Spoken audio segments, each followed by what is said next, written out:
सहमति के बीजेपी के लोग अपने अपने पोस्टर जबरदस्ती लगा रहे हैं। जो लोग इन पोस्टर्स को लगा रहे हैं उनके ऊपर एफआईआर दर्ज करवाया जाए। यहाँ पर हमारे पोस्टर हटाए जा रहे हैं, वो जब लोग हटाने जाते हैं तो कहते हैं कि हम नगर पालिका के लोग हैं। उसमें कुछ ऐसे पोस्टर्स आपने देखे हैं, आपने भी शायद देखे हैं।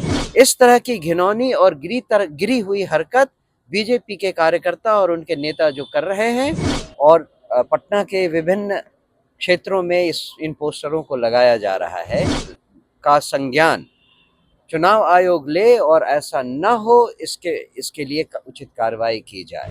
नमस्कार, आप देख रहे हैं मगही न्यूज और मैं हूं आपके साथ शिवशंकर सरन।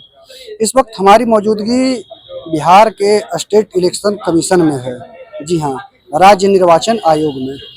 हम लोग यहाँ पे क्यों आए हैं वो आपको बताते हैं। हम लोग यहाँ पे आए, जन सुराज पार्टी के कुछ सदस्य, एक डेलीगेशन आता है यहाँ पे और अपना कुछ ज्ञापन देने के लिए। उस ज्ञापन में कुछ बातें बताई जाती है। अपने पिछले दिनों देखा होगा कि कुछ भ्रामक पोस्टर पटना में तमाम जगह पे लगाए जा रहे थे प्रशांत किशोर को लेकर, जनसुराज पार्टी को लेकर, और उसमें गलत चीज लिखा जा रहा था, जिससे मतलब जनसुराज को दिक्कत हो रही थी। और कई जगह ऐसा भी देखा गया कि उनका झंडा लगाया जाता है, आज झंडा लगता है, शाम को कल सुबह वो झंडा गायब हो जा रहा है और उस जगह पे दूसरे पार्टियों का झंडा आ जा रहा है। तो इन सभी तमाम मुद्दों को लेकर जनसुराज की एक मतलब टीम, कुछ लोगों का डेलीगेशन यहाँ पे राज्य निर्वाचन आयोग आता है और यहाँ पे अधिकारियों से मिलता है और उन्हें अपना ज्ञापन सौंपता है। पार्टी के जो हेड हैं मनोज भारती जी, पहले आप उनको सुन लीजिए वो क्या कुछ कह रहे हैं।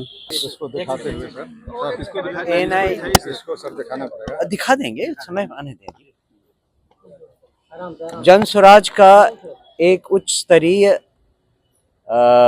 शिष्टमंडल आज मुख्य निर्वाचन पदाधिकारी से मिलने आए। हमारे साथ इस शिष्टमंडल में हमारे एमएलसी अफाक अहमद साहब, हमारे पूर्व एमएलसी और हमारे अभी के चुनाव प्रभारी रामबली चंद्रवंशी जी, हमारे पूर्व एमएलए मुन्ना जी, किशोर कुमार मुन्ना जी, और अन्य उच्च स्तरीय साथी थे। हमने जो ज्ञापन आज मुख्य चुनाव अधिकारी को दिया वो हम आपके सामने दिखाते हैं।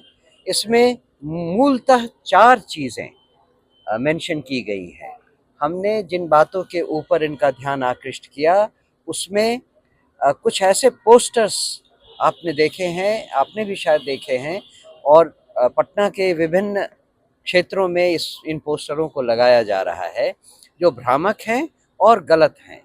इन पोस्टर्स को का संज्ञान चुनाव आयोग ले और ऐसा न हो इसके लिए उचित कार्रवाई की जाए। जो लोग इन पोस्टर्स को लगा रहे हैं उनके ऊपर एफआईआर दर्ज करवाया जाए, जिससे कि आगे ऐसा कार्य और न हो। दूसरी चीज़ जो हमने चुनाव आयोग को कही है वो चुनाव के प्रचार प्रसार के समय जो जहाँ पे हमारी पार्टी के, जनसुराज पार्टी के झंडे, पोस्टर वगैरह घरों पर उनकी सहमति से लगाए जा रहे हैं, उन पोस्टरों को हटवा कर उनके बिना सहमति के बीजेपी के लोग अपने अपने पोस्टर जबरदस्ती लगा रहे हैं। ये एक गलत बात है जिसका संज्ञान चुनाव आयोग को लेना चाहिए। जहां पर हमारे पोस्टर हटाए जा रहे हैं, वो जब लोग हटाने जाते हैं तो कहते हैं कि हम नगर पालिका के लोग हैं। जब उनसे उनका आई कार्ड पूछा जाता है तो फिर वो भाग जाते हैं। इस तरह की घिनौनी और गिरी हुई हरकत बीजेपी के कार्यकर्ता और उनके नेता जो कर रहे हैं, इसका संज्ञान चुनाव आयोग ले, इसका भी हमने इस ज्ञापन में मेंशन किया हुआ है। जो तीसरी चीज़ है, पिछले चुनाव में 2025 के चुनाव में हमने देखा किस तरह से जीविका दीदियों का इस्तेमाल बूथ पर, बूथ के बाहर और बूथ के अंदर भी कभी-कभी करते हुए दिखाई दिया था। हमने चुनाव आयोग से इस बात का ध्यान आकृष्ट किया है और उनसे निवेदन किया है कि इस बार वो इस काम को करने से मना करें, सरकारी तंत्र को और विपक्षी दलों को।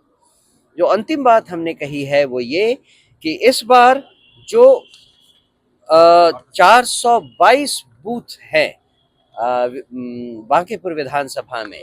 हर बूथ के बाहर जो अर्धसैनिक बल लगाए जाते हैं, उनका काम केवल बूथ के बाहर होना चाहिए, बूथ के अंदर उनको आने की अनुमति नहीं दी जानी चाहिए, जिसकी रिपोर्ट्स पिछले विधानसभा चुनाव में अक्टूबर नवंबर में हमें दिखाई दी।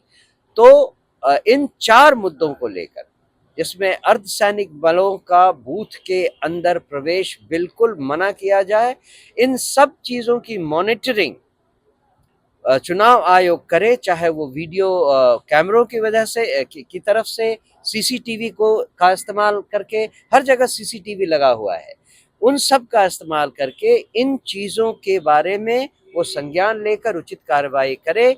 ये हमने चुनाव आयोग से अपने ज्ञापन में कहा है। धन्यवाद।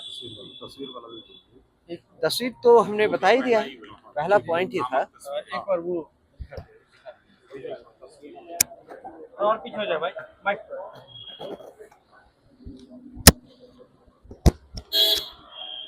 चुनाव प्रक्रिया प्रारंभ होते हुए ये 4 चीजों